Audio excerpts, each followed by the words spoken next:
Selamat malam pemirsa. Saat penerapan kenaikan tarif pajak pertambahan nilai atau PPN 12% tinggal menghitung hari, gelombang penolakan justru semakin besar. Ada yang turun ke jalan lewat media sosial hingga menggalang petisi. Nah, menariknya belakangan anggota DPR kini juga terbelah. Walau dulunya mereka sudah sepakat dengan kenaikan ini.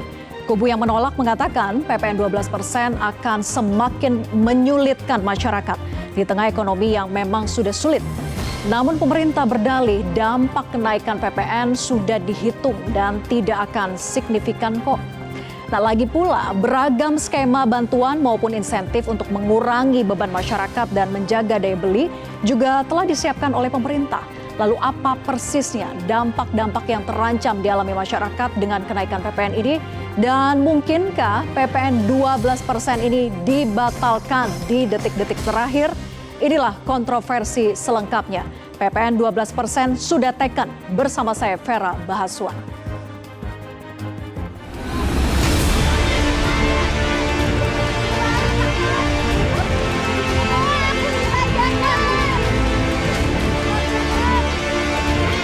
PPN naik ke 1%.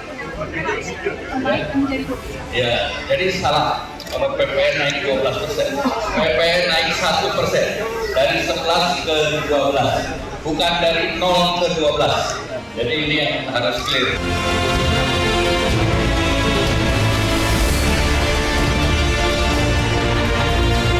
Peningkatan pendapatan negara di sektor pajak itu penting untuk mendorong program Asta Cita dan prioritas Bapak Presiden, baik untuk kedaulatan dan resiliensi di bidang pangan dan ketahanan kedaulatan energi.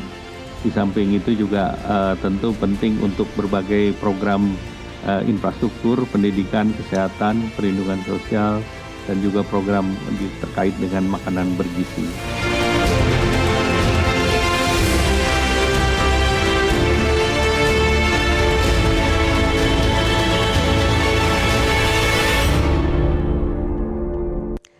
Dan untuk membahasnya sudah hadir bersama kita di Studio Metro TV 4 orang narasumber. Di kanan saya ada anggota Komisi 11 DPR RI, yaitu Mas Zidan. Selamat malam Mas Zidan. Selamat malam Mbak Vera. Kemudian juga ada yaitu Ekonom Selyos, Nailul Huda. Selamat malam Mas Huda. Malam Mbak Vera.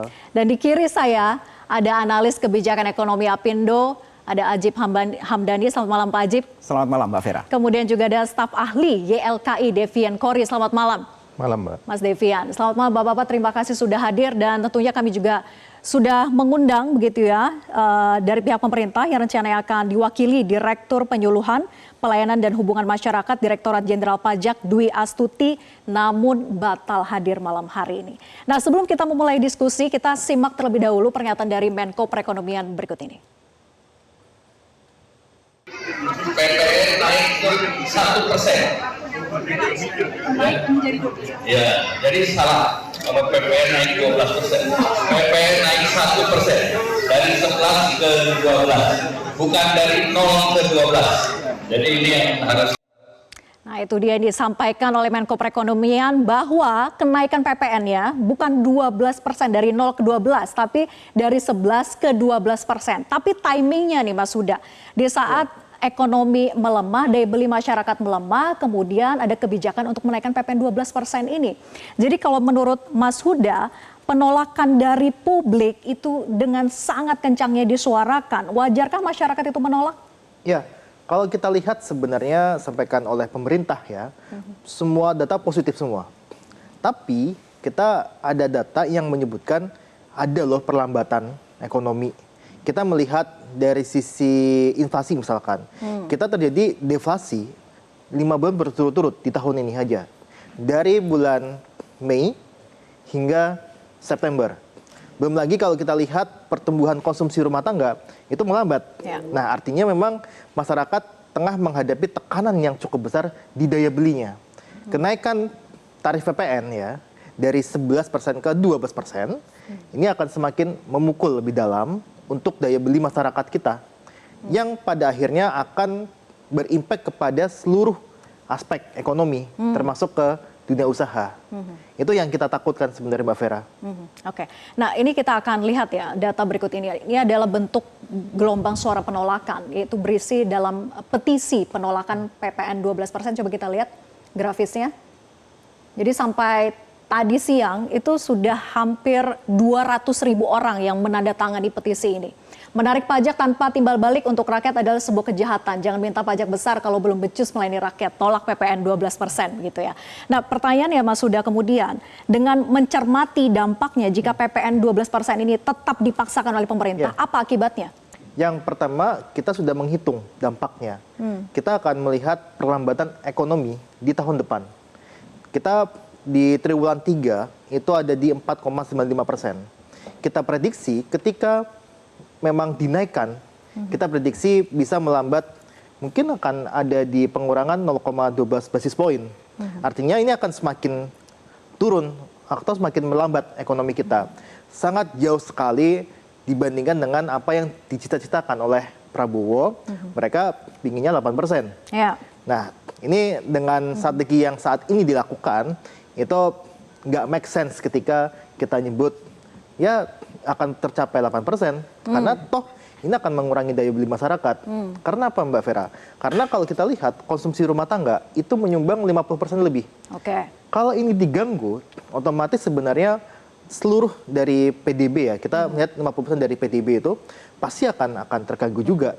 Karena kontribusi konsumsi rumah tangga paling tinggi di PDB begitu 50%. ya. Tapi secara realnya biar masyarakat tuh lebih mudah memahami apa sih yang paling akan berdampak pada diri mereka? Pasti seperti ini. Ketika ini naik harganya, permintaan pasti akan turun. Ya. Yang tadinya mungkin saya bisa belanja barang itu sekitar 11 item. Tapi dengan kenaikan tarif PPN, itu saya akan kurangin. Karena sebagian besar uang yang saya keluarkan itu diperuntukkan untuk ke PPN. Dari 11, saya mau konsumsi 9 sajalah. Karena yang 2 lagi saya nggak mampu untuk belinya. Nah, inilah yang terjadi, Mbak. Dan kita sampaikan dan kita juga ambil bagian dalam hal penolakan tarif PPN ini. Kita keluarkan kajian, kita keluarkan angka-angka dan sebagainya yang menunjukkan bahwa kenaikan tarif PPN ini lebih banyak mudorotnya dibandingkan dengan manfaat ke ekonomi kita. Oke, lebih banyak mudaratnya daripada dampak ekonominya ataupun pertumbuhan ekonominya begitu ya. Nah, saya ke Mas Devian. Mas Devian, kalau ini dipaksakan, tadi kalau dikatakan Mas Huda, ya konsumsi rumah tangga itu akan semakin ambles, semakin sulit lah masyarakat gitu. Tapi kalau memang dipaksakan mau gimana? Tadi Menko Perekonomian mengatakan ini hanya naik 1% kok. Ya, undang-undang kan sudah disahkan. Dan bagi warga negara Republik Indonesia, undang-undang sifatnya memaksa, mewajibkan. Nah, itu soal pemberlakuan undang-undang, domainnya ada di anggota DPR. Ya, nanti kita akan tanyakan. Ya, jadi tetapi kita ingin mengkonfirmasi posisi undang-undang HPP ini sebelumnya.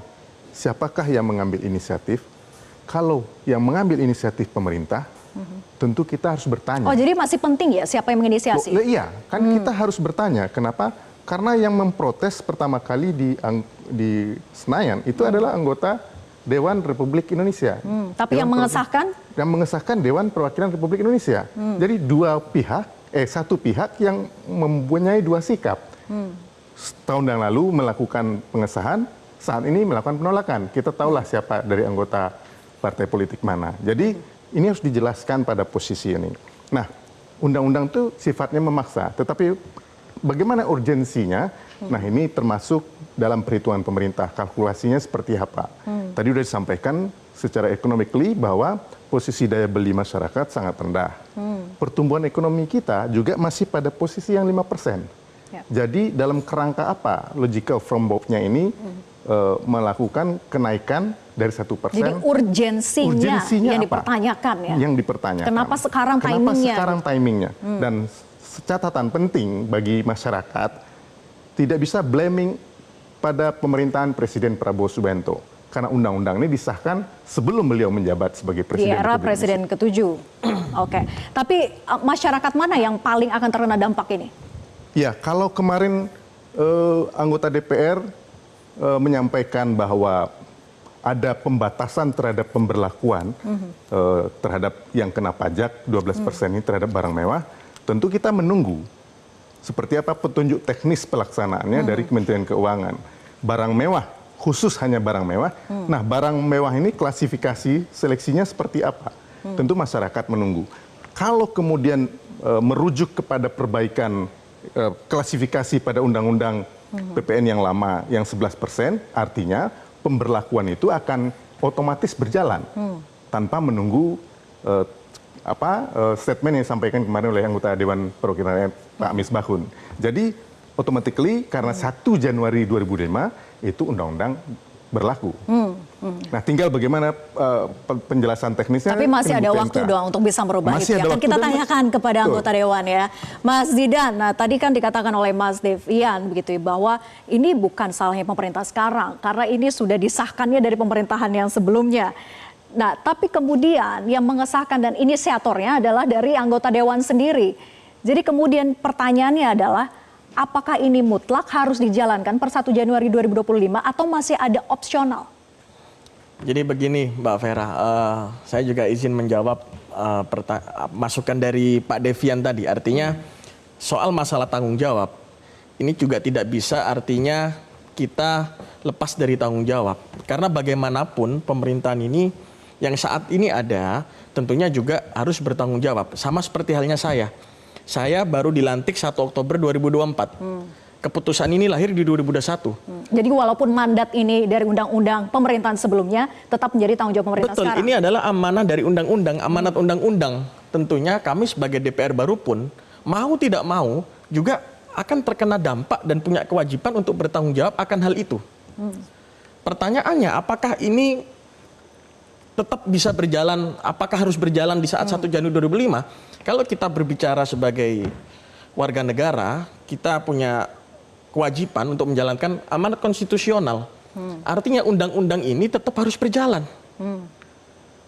Kenapa tetap harus berjalan? Ini sebagai kepatuhan kita sebagai warga negara terhadap amanat konstitusional. Jadi kita saat ini prosesnya adalah menuju berjalannya kita menjalankan bagian daripada undang-undang itu. Nah, tinggal bagaimana kita ini kan masih ada waktu 5-6 hari. Kita melihat dan saya berkeyakinan betul dengan melihat dahsyatnya masyarakat, Gelombang ada suara petisi, penolakan, ada suara petisi. penolakan, kemudian kita melihat di media sosial bagaimana dahsyatnya penolakan dari masyarakat di seluruh Indonesia. Saya sebagai wakil rakyat tentunya harus menampung, mendengar, melihat apa yang menjadi kemauan rakyat. Dan hal ini akan kita sampaikan kepada pemerintah. Sudah disampaikan belum? Insya Allah dalam beberapa hari ke depan, dalam waktu dekat ini, partai pemerintah akan melakukan konsolidasi. Artinya kita akan menimbang apakah apa yang akan diputuskan ke depan, akankah ini ditunda, akankah ini ditolak, akankah atau ada kebijakan-kebijakan karena sesuai dengan aturan dalam undang-undang juga pasal 7 ayat 3 bahwa boleh saja mempertimbangkan ketika memang situasi ekonomi nasionalnya tidak memungkinkan. Artinya pemerintah bisa membatalkan begitu kan? Betul. Jadi kami tugas kita sebagai DPR, sekali lagi saya ulangi, kami melihat, mendengar apa yang terjadi di masyarakat saat ini dan mayoritas ini adalah menolak. Tentunya kami harus menyampaikan hal itu kepada pemerintah. Di saat rapat konsolidasi nanti juga kami akan menyampaikan hal ini, mudah-mudahan dan kami berkeyakinan baik bahwasanya Presiden Prabowo dan beserta seluruh jajaran dan partai pendukung, saya yakin kami akan punya solusi yang terbaik untuk rakyat Indonesia. Oke, nah saya ke Pak Ajib ya. Pak Ajib, ini masih akan dikomunikasikan ternyata. Tentu ini menjadi kabar yang baik untuk kita semua begitu ya. Siapa tahu di detik-detik terakhir ternyata dibatalkan PPN 12%. Tapi dijawab nanti usai jeda, apakah pengusaha merasa sudah mulai tenang atau masih tetap was-was sekarang gitu ya dengan kenaikan PPN 12% ini. Usai jeda tetap bersama kami di Kontroversi.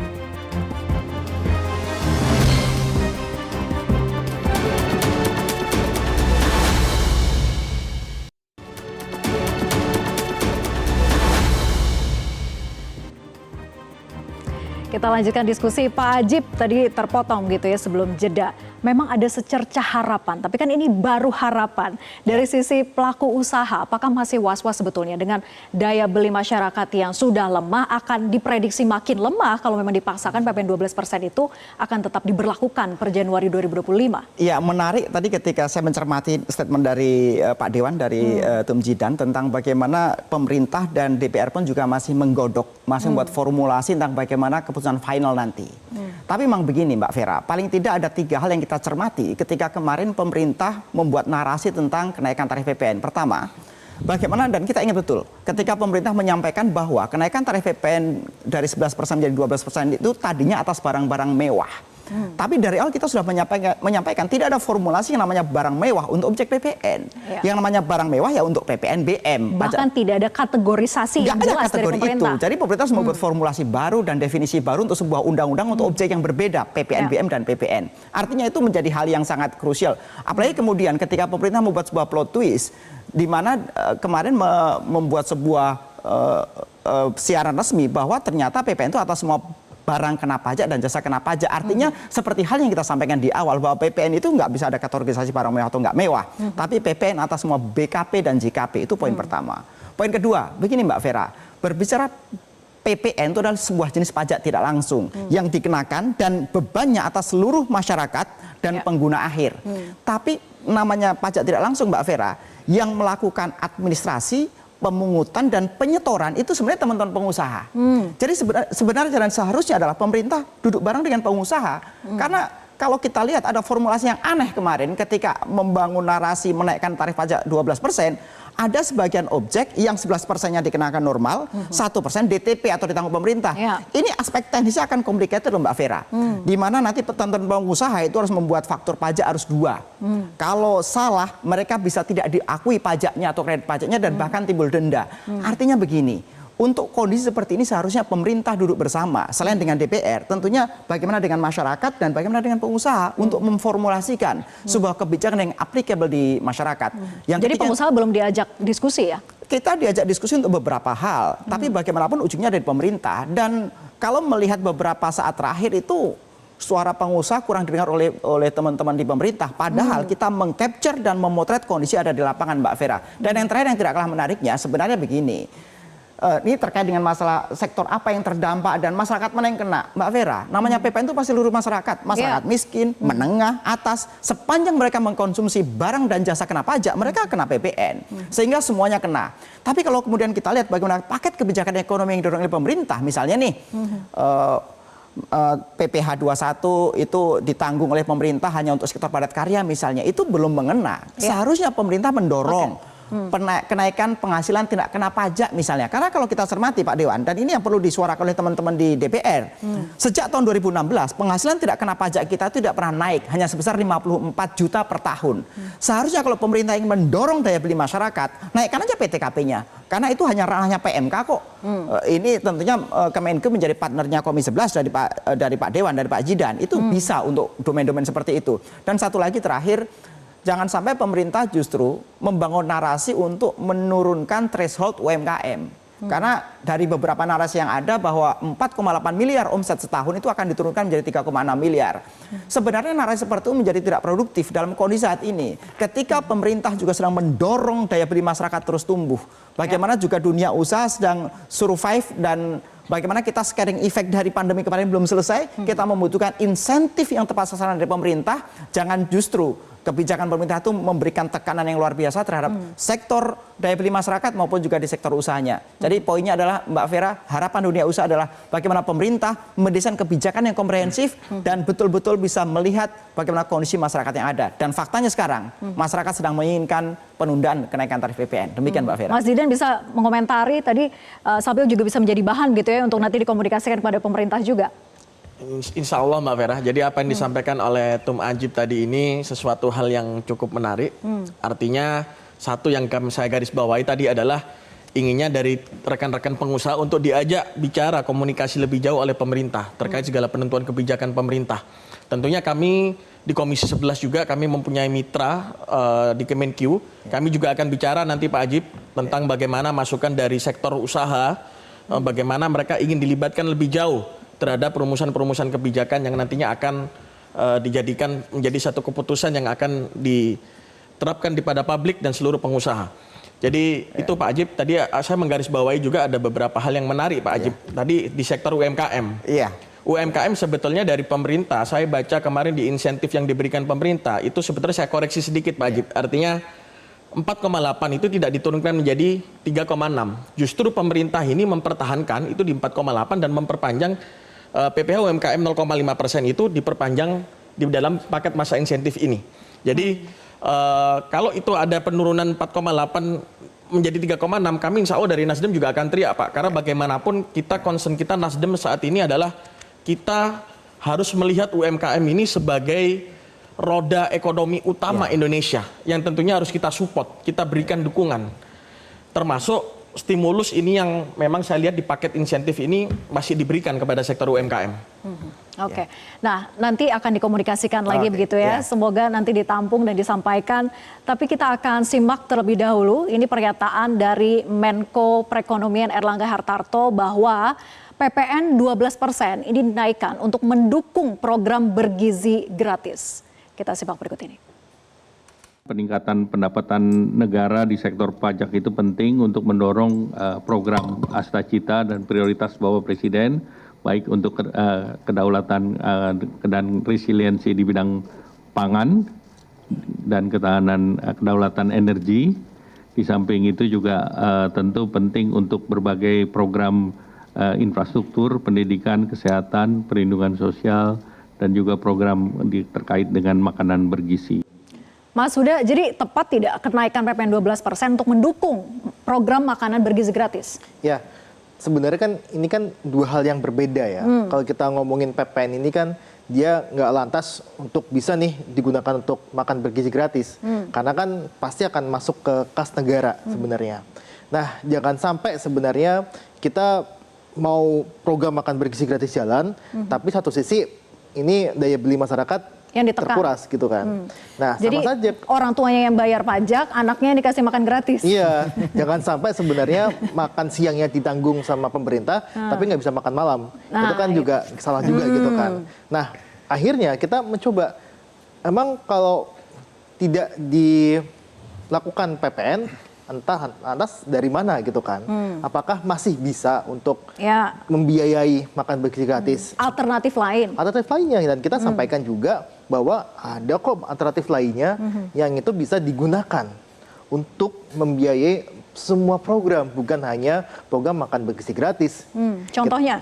Contohnya kita kemarin dengar sendiri pernyataan Pak Hasim yang mengatakan ada nih 300 triliun yang didapatkan dari pengusaha-pengusaha yang memang masih nakal. Dan kita tentu nggak berharap ada di sini pengusahanya, pasti nggak ada di sini. Nah, 300 T ini kalaupun itu ditarik itu sangat besar sekali. Dan kalau kita lihat dari 75 triliun yang nantinya bisa didapat dari PPN, itu cuma seperempatnya aja. Nah, belum lagi kalau kita ngomongin sektor tambang. Kita lihat tambang ini dia hanya menyumbang sekitar 8% dari penerimaan pajak secara nasional. Tapi nilai tambah dari tambang untuk PDB kita itu sekitar 12%. Artinya adalah yang dikeruk dari bumi kita nggak sebanding dengan penerimaan negara. Nah, inilah yang kita dorong dan dampaknya kalau itu digali Mbak, tambang itu bisa mencapai ratusan triliun. Kita hitung 120 sampai 150 triliun hanya dari tambang saja.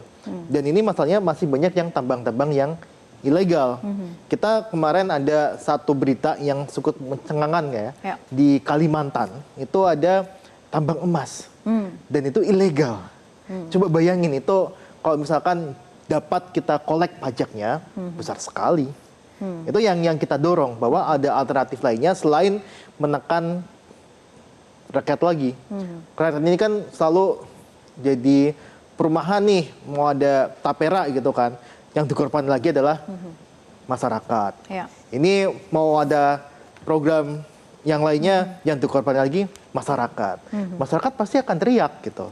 Dan kita mengadvokasi bahwa ya kebijakan-kebijakan ini harus bisa diminimalisir di zamannya Prabowo kelak. Karena bagaimanapun juga konsumsi rumah tangga itu menjadi penyumbang terbanyak di PTB. Ketika masyarakat ini tertekan daya belinya, kita nggak bisa berharap banyak terhadap target-target ekonomi tentu saja yang dicanangkan oleh Prabowo kelak. Nanti saya juga ingin komentar dari Mas Devian terkait dengan kebijakan pemerintah ini untuk menaikkan PPN, tapi untuk kebijakan yang lain, yaitu program makan bergizi gratis. Tapi saya jeda, tetap bersama kami.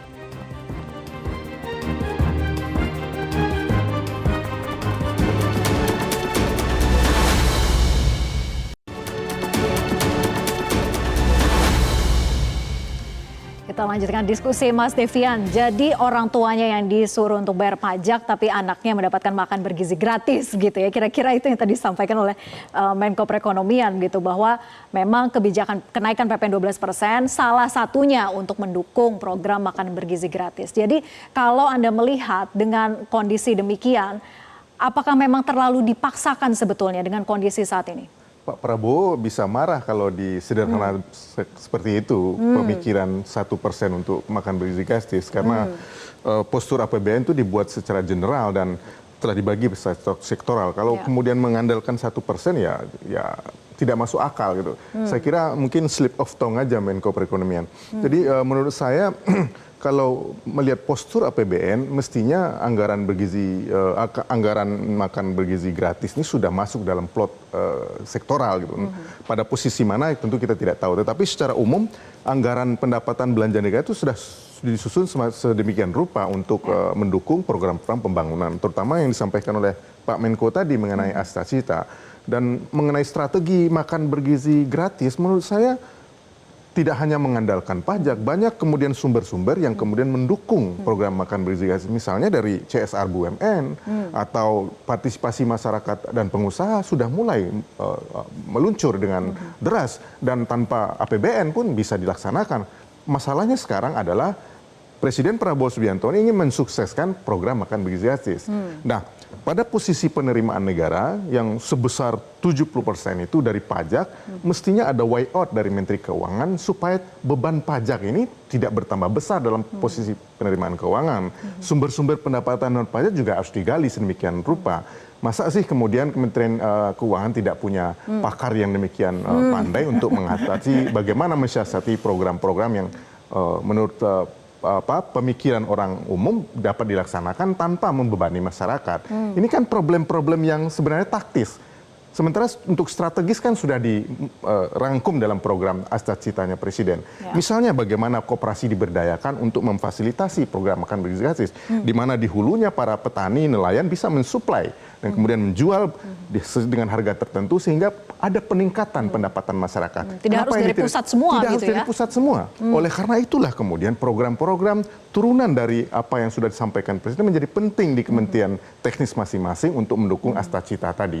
Tidak melulu dalam program makanan bergizi gratis itu kemudian harus diserahkan kepada APBN full. Memang menjadi tanggung jawab pemerintah, tetapi partisipasi masyarakat itu juga harus dimunculkan dalam kaitan dengan kohesi sosial. Kita sudah mengalami beberapa krisis dan kohesi sosial itu sangat mendukung. Kita baru saja mengalami memperingati 20 tahun tsunami Aceh. Betapa besar dukungan masyarakat untuk saling bahu-membahu untuk meningkatkan. Apalagi kalau berkaitan dengan konsistensi penerimaan pajak, BenQ bisa melakukan breakthrough dengan misalnya karena ini program makanan bergizi gratis tentu untuk mencerdaskan bangsa, menyehatkan anak bangsa. Kenapa tidak ditempuh misalnya dengan kenaikan bea cukai yang cukup tinggi terhadap misalnya produk-produk yang berbahaya bagi kesehatan, rokok misalnya. Bea cukainya dinaikkan sampai 50%. Bukankah penerimaan pajak yang cukup besar? Tapi pengusahanya akan menjerit dong. Pengusaha cukainya akan menjerit. Ya, saya pikir pengusaha justru dapat untung kan dengan jumlah yang naik. Orang tetap merokok kok. Pak Haji udah ketawa-tawa aja. Konsumen akan tetap merokok. Tidak akan menghilangkan orang yang suka ngerokok. Tetapi pendapatan mereka bisa dimobilisasi pendapatan negara. Jadi tidak ada handicap untuk soal atau mungkin contoh yang lain aja kali, jangan rokok dulu. Jangan rokok dulu. Tapi kita akan simak ya pernyataan dari Menteri Keuangan berikut ini menyatakan bahwa ada sejumlah stimulus maupun insentif terkait dengan kenaikan PPN 12% ini. Kita simak berikut ini. Setiap tindakan untuk memungut harus dilakukan berdasarkan undang-undang. Dan bagi kelompok masyarakat yang tidak mampu akan dilindungi atau bahkan diberikan bantuan. Disinilah prinsip negara hadir. Oke, saya ke Mas Huda lagi. Mas Huda, jadi memang ada sejumlah stimulus begitu ya yang akan diberikan. Misalnya ada beras selama 2 bulan akan diberikan, kemudian juga ada keringanan pembayaran listrik 50%, kemudian juga ada yang tidak kena pajak minyak kita. Tapi kita tahu sementara banyak masyarakat yang biasa menggunakan merek yang berbeda sebetulnya, lebih banyak yang bukan menggunakan minyak kita gitu. Kemudian pembelian kendaraan EV maupun hybrid tidak kena pajak. Nah, bagaimana menurut Mas Huda, apakah pemberian stimulus dan insentif ini sudah tepat sasaran sesuai dengan tujuannya adalah untuk meminimalisir dampak dari kenaikan PPN 12%? Atau sebetulnya salah kamar nih? Ya, kalau kita lihat sebenarnya penyakitnya apa, obatnya yang kurang tepat sebenarnya. Nah, kita melihat nih sebenarnya dari PPN 12% ini kan efeknya kan jangka menengah dan panjang. Ya. Sedangkan kalau kita lihat stimulus bagi masyarakat kelas menengah ke bawah Hanya 2 bulan. Iya, itu bukan saya sebut pendek lagi, sangat pendek sekali gitu. Jadi memang ini tidak akan bisa menutup sebenarnya dari penurunan daya beli masyarakat. Itu yang paling penting. Nah, yang kedua adalah kita melihat bahwa banyak insentif-insentif ini yang dia juga salah kamar.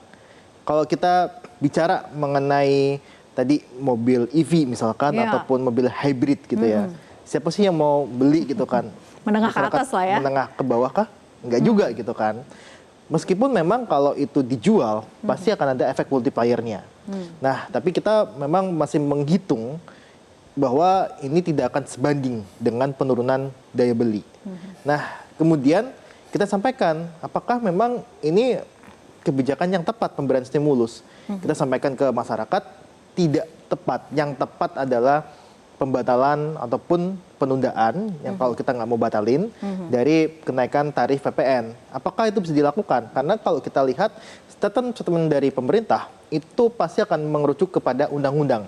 Tadi di awal pun di VT kita juga lihat kan, dengar sendiri bahwa ini adalah undang-undang untuk pemungutannya. Nah, kita bedah apakah undang-undang itu dia bisa dilakukan ataupun dibatalkan. Ternyata ada pasal-pasal yang dia memang dibuat untuk bisa memberikan ruang bagi pemerintahan Prabowo justru. Bahkan rentang 5 sampai 15%. Itu adalah ya memang kewenangan dari pemerintah Prabowo untuk bisa menetapkan hal tersebut. Dan kita juga jangan lupa bahwa di undang-undang yang sama ada untuk implementasi pajak karbon.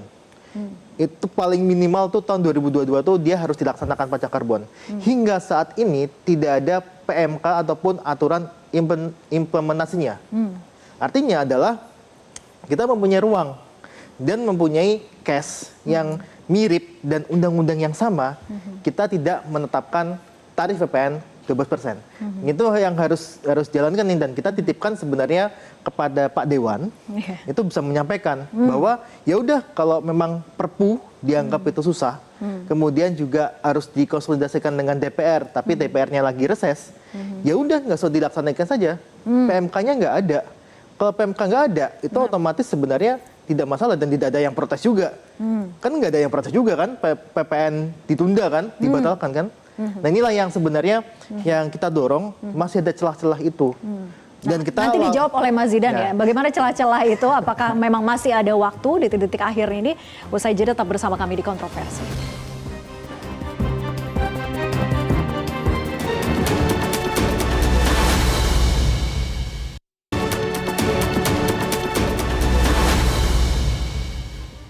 Kembali di Kontroversi, langsung saja saya ke Mas Zidan. Jadi kenaikan PPN 12% masih bisa ditunda? Jadi begini Mbak Vera, kita harus berikan ruang, kita harus berikan kesempatan. Kita yakin pemerintah tidak pertama kalinya menghadapi situasi kenaikan PPN naik 1%. 1 April 2022, pemerintah resmi memutuskan naik 10% menjadi 11%. Pemerintah juga sudah memiliki beberapa solusi gitu yang terbukti dengan hari ini pertumbuhan ekonomi Indonesia masih di atas ekonomi dunia. Artinya pertumbuhan ekonomi Indonesia masih di angka 4,9, rata-rata ekonomi dunia tumbuh di angka 3%. Nah, tentunya Presiden Prabowo sudah jelas berulang kali di beberapa kesempatan beliau mengatakan Presiden akan bersama rakyat. Presiden akan mendengarkan rakyat. Jadi mendengar gelombang suara penolakan ini ya? Saya yakin Presiden Prabowo pasti punya pemikiran hati dan yang sama dengan rakyat. Begitupun kami, Nasdem juga punya pemikiran yang sama dengan rakyat. Artinya dalam beberapa hari ke depan pertemuan partai pemerintah membahas kenaikan PPN dari 11 menjadi 12, kita akan betul-betul suarakan. Akankah ini menjadi kenyataan? Kita akan kawan betul. Nasdem, saya pun sebagai anggota DPR RI yang dipilih oleh rakyat, yang menjadikan saya hari ini menjadi wakil mereka di Senayan, tentunya kita harus mendengar. Sudah jelas barang tentu sekarang masyarakat menolak. Tentunya kita akan kawal betul bagaimana ada solusi yang terbaik. Kita berikan ruang kepada Presiden Prabowo untuk menentukan nasib bangsa ini ke depan menjadi lebih baik. Tentunya kita juga tidak boleh mengorbankan kesehatan fiskal negara kita. Tentunya harus ada solusi. Ketika nanti mudah-mudahan misalnya PPN ini ditunda atau dibatalkan, kita mesti cari alternatif bagaimana kondisi fiskal kita tetap sehat. Dan itu insya Allah masih banyak solusi. Oke, Mas Devian, masih banyak opsi, masih banyak alternatif sebetulnya, bukan hanya soal kenaikan PPN 12% gitu yang dampaknya luar biasa nanti ke daya beli masyarakat. Jadi menurut Anda kesempatan untuk anggota Dewan bisa menyampaikan dan masih berdiskusi lagi dengan pemerintah, apakah itu masih bisa menjadi harapan masyarakat saat ini? Ada dua hal tantangan tadi yang disampaikan oleh anggota Dewan kita, bahwa satu soal aspirasi masyarakat yang sudah menolak, yang kedua ada soal kesehatan fiskal. Dan saya kira dari 8 visi misi Presiden Prabowo Subianto itu, ada ruang kreasi bagi menteri-menteri sebagai para pembantu untuk melakukan breakthrough, terobosan, tidak hanya mengandalkan kenaikan pajak. Oleh karena itu menurut saya keberisikan antar kementerian ini juga harus disudahi. Jangan sampai kemudian program-program yang sudah bagus disusun oleh pemerintah melalui program-program pro rakyat, makanan bergizi gratis, kemudian terabaikan dengan sendirinya oleh karena alasan-alasan yang tidak bisa diterima masuk akal. 5 hari masih ada waktu untuk saya berharap Presiden mengambil sikap bijaksana untuk menunda paling tidak. Optimis masih ada waktu, Pak Ajib. Ya. Dari sisi pengusaha masih ada harapan juga tidak? Fungsi pajak itu utamanya ada dua, Mbak Vera. Satu berbicara budgeter, dua namanya reguleran.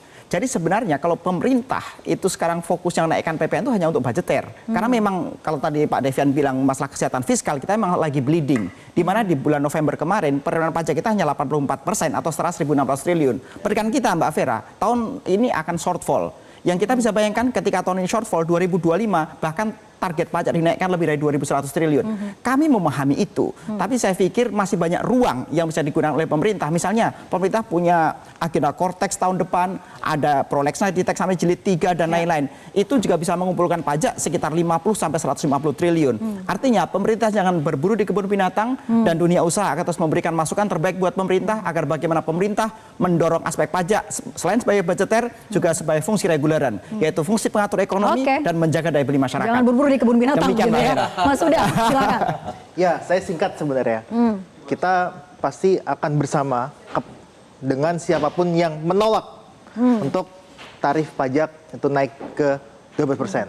Kita tentu dari masyarakat dan dari koalisi yang menolak juga tarif PPN, kita tetap bersuara bahwa kita tolak kenaikan tarif PPN dan masih ada waktu untuk itu. Masih ada waktu, bisa saja di detik-detik terakhir untuk ditolak, dibatalkan gitu ya kenaikan PPN 12% ini kalau memang populis dan pro rakyat. Baik, terima kasih Bapak-Bapak atas diskusinya malam hari ini, luar biasa. Dan pemirsa, kebijakan pajak bukan hanya soal angka tetapi soal keadilan. Pajak yang bijak mampu membangun negeri, tetapi pajak yang salah arah hanya menambah beban rakyat. Saya Vera Bahasuan pamit undur diri, terima kasih dan sampai jumpa.